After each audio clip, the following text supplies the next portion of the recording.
Hello, hello. Do you want to know how exactly to get your first customers? Today, that's what we're going to talk about. We're going to talk about how I started to get my first customers and why it's probably one of the easiest ways to start it out to avoid waiting too long for the right customer. This is a way to simply already get them funneling immediately. And it's a lot easier than you'd expect in most cases. Personally, if we're going to talk about how I started out, I waited far too long to really get into the whole detailing business. Like, sure, I had a few practice jobs every now and then, but I didn't open for far too long. And you never it's kind of like how when people talk about parenthood, you never feel ready. Like, there's never a time where you're just like, okay, I think I'm ready to take on another human life. Like, I think I'm able to raise someone else. That is such a hard thing to do. That's so hard to admit to yourself. Like, I guarantee there's almost no one that will ever say that in their life unless you're, perfectly financially stable. You've somehow already had the experience. Like, that sounds nearly impossible, doesn't it? And that's a lot like starting a business because there's so much that goes into it. I mean, not even to scare anyone if you haven't started yours yet, but there's a lot of responsibility there, especially if you're starting out by yourself without anyone's help necessarily. Man, there's a lot that you have to learn. But in reality, you've just got to start. There's no way that you're just going to wake up one morning and say, yeah, I think I'm ready to do this. Like, feeling 100% confident in yourself. Some things you have to just learn along the way. Whether that's last moment or not, like right before a detail. Like, if you're getting a call and if you've gotten a message. Like, if you've gotten a message about a job offer and you're not sure that you can, perform the task or the service, I would look it up beforehand, see if you've already got some kind of experience in it, and then reply, Like, some things you'll have to learn last minute. So, when talking about getting your first customers, you can't wait for people to come to you. It doesn't work like that. People aren't going to find you if you haven't opened up your store and started marketing. Whether that means just being on social media or doing ads, like, you need to have some reputation already in place for people to trust you enough to feel like they can trust you enough and to feel like they can bring their vehicle to you. That's like, if you have a vehicle, that's your baby. If you've paid hard-earned money for that, it's really hard to let anyone else put their hands on it, especially when a lot of things they do could damage it. And so you have to try and build some sort of trust. So when they first look up, say your Instagram page, or they see an ad about you, it's got to be something that catches their eye, but also catches their trust. Like, literally, you need to have something that shows your results and that shows that you're not going to just damage their car. It shows that you care about it as well as them, as a customer. So, how do we go about finding these first customers? Because they clearly don't just poof out of thin air. They don't just come to you. You've got to tell people. And as blunt as that sounds, the best way to do it, or at least the best way that I found to do it and how I started, which gave me more customers and clients and made me money to fuel my business, was to just tell friends and family. Now let's get into that.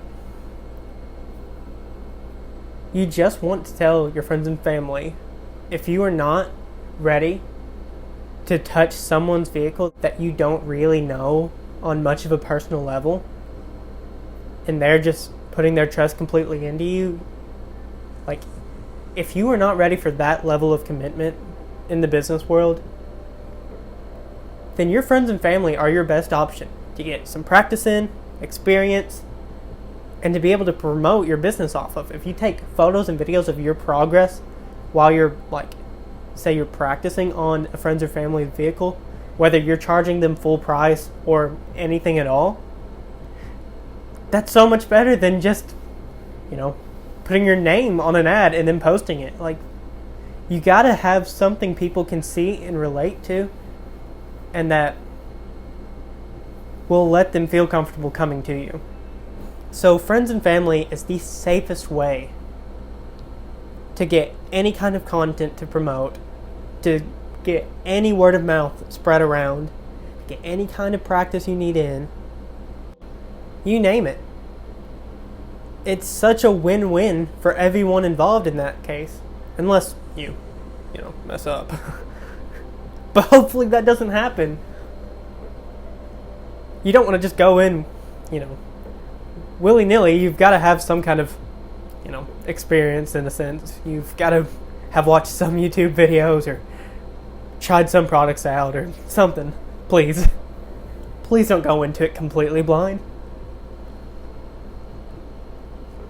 But even if you are going in not knowing it all, this is going to be the best way for you to do it. Besides your own vehicle. That might even be better than what I'm saying now that I think about it. That might just be the best first option. But if you know someone with a nicer vehicle that would look really good on an ad or on a post, that would really draw in some more attention, then that's a given. That's a target you want to go straight for with, like, I'm not going to say no hesitation, but you know what I mean by this point. Because in all reality, it's really hard to just get that motivation or that courage to just lay your hands on someone else's vehicle, with their permission, of course. So asking your friends and family for practice on their vehicle, or if they're interested in a detail, that's going to help you out immensely. You know them on a personal level, which is going to make them more comfortable with you already and make you more comfortable with the job itself.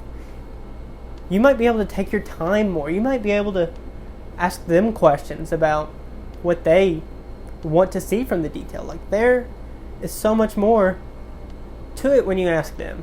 I just think that this might be the safest, bang for your buck, if you want to say, than to try and get someone to trust you just by word of mouth, or just by your word of mouth.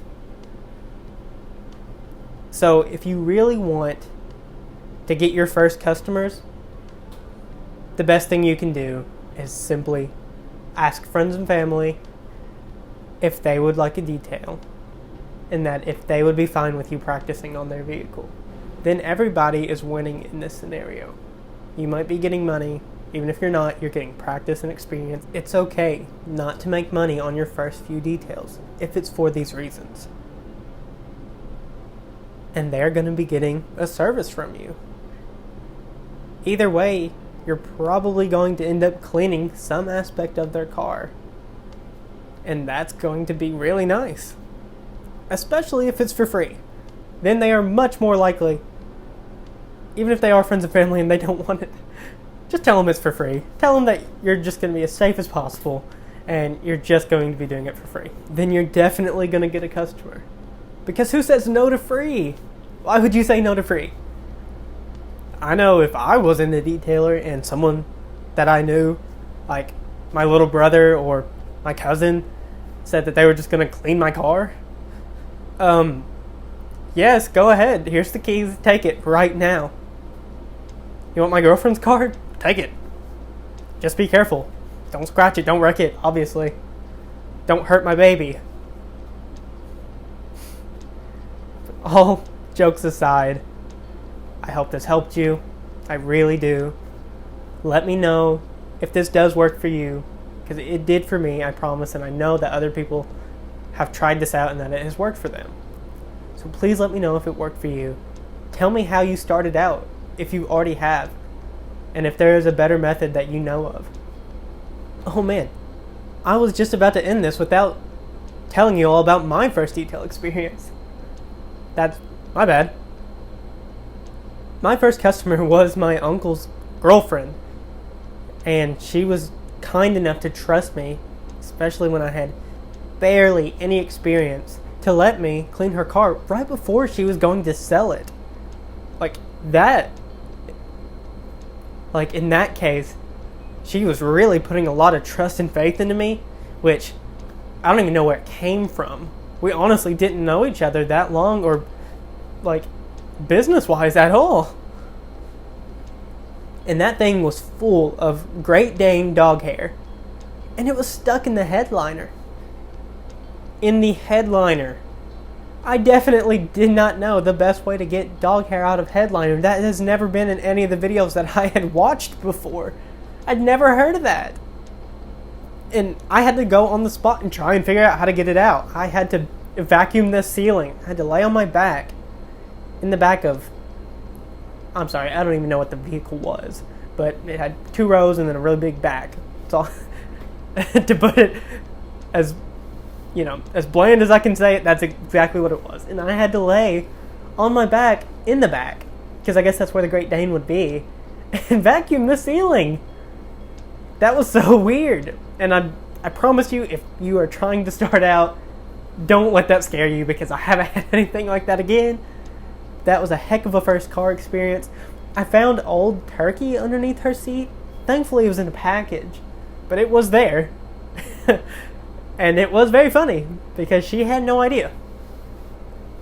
But, that was my first experience, and that took me far too long to finish. That should not have taken me as long as it did, but I was just so slow at it. And that's okay to do. You're gonna be slow when you first start off. You're gonna learn how to go faster, how to move quicker, and what techniques and tips to best use, or strategies, whatever you want to call it. It's gonna get so much easier as time goes on, as you practice more. That's the point of asking these friends and family first, so when you do get customers, you don't create a lot of issues for yourself, so you don't take too much of their time or your time, so you don't end up messing something up, if scratching something or staining something yourself with chemicals, if you don't know how to use them properly, if you haven't had some experience with it. But yeah, I just wanted to add that in there before I ended this, so you all know that it's not going to be the most easy thing to start. It's definitely not, and it still won't be necessarily easy for a while. But that's how all great things are, right? You're going to have to learn how to make things easier on yourself. And it's all up to you whether or not this is going to be super hard or super easy. There is no in between. It is up to you. But it will get easier, and you will make money. You will have a business as long as you put the time, effort, energy, all of it into it. Now, with all of that said, let me know if this helped you out. Again, let me know if it helped you out. Let me know everything that I said earlier about if you have a better method, how you started if you've already started, all of it. I want to hear it all. I want to learn more. I want all of us to learn together. I want all of us to grow together. So, that's that. See ya.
bye.